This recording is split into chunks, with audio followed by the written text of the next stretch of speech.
جانشین وزیر کارهای خارجی روسیه میخائیل گالوزین روز 16 مای سال 2023 در یک انجمن بخشیده به آسیای مرکزی در چارچوب کلوب مباحثه‌ای ولدای گفت احتمال پیوستن کشورهای آسیای میانه به تحریمات علیه روسیه زیاد است.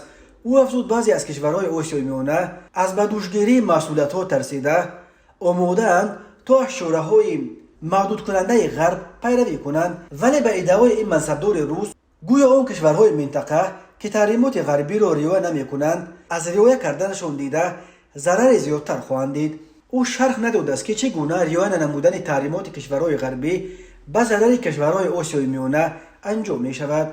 همچنین گالوزین قید نمود که مسکو به سیاست‌های پیشگرفته داخلی و خارجی کشورها کاری ندارد تا آن زمانی که آنها بواسطه مخالف عهده‌داری‌های متقابل طرفین در دایره سازمان‌های ODKB، SNG و اتحاد اقتصادی اوراسیا نباشند. این منصبدار بلندپایه روس زمان این حرفا را میزند که در اول ماه مای پایگاه بلومبرگ خبر داده بود که اتحاد اروپا در جریان بررسی طرحی است که بر اساس آن نسبت کشورهایی که برای دفع زدن تحریم‌ها بر روسیه کمک میکنند چاره‌های ضروری اندیشیده خواهند شد. در غرب بر اینند که روسیه تا کنون برای پشت پا زدن تحریمات به ضدش اعلان شده از کشورهای متفقی خود از جمله از کشورهای آسیای مرکزی با صورت فراوان استفاده میبرد.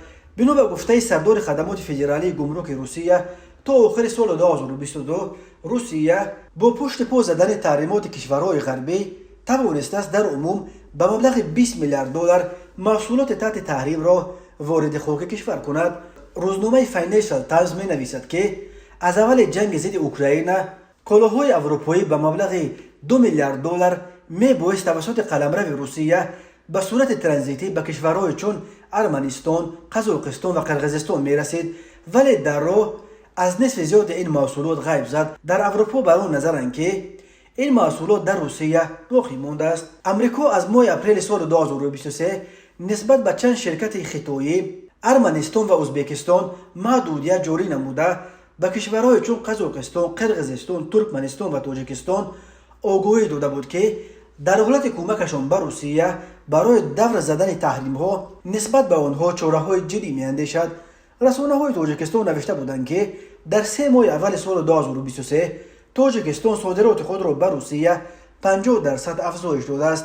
در این مدت تاجیکستان به روسیه به مبلغ 35.8 میلیون دلار مال و کالا فرستاده است. در سال 2022 باشد صادرات تاجیکستان در همین دوره به 23.7 میلیون دلار برابر بود. از هم عجیب آن است که در 3 ماه سال 2023 محصولاتی که تاجیکستان اساساً به روسیه میفرستد از قبیل سبزیجات و خشک میوه و پخته کم گردیده صادرات تکنولوژی معاصر و فناوری‌های نو از جمله چیپ‌ها و میکروسخمه‌ها افزوده است که در گذشته چنین مال‌ها از تاجیکستان به روسیه اصلاً صادر نمی‌شدند.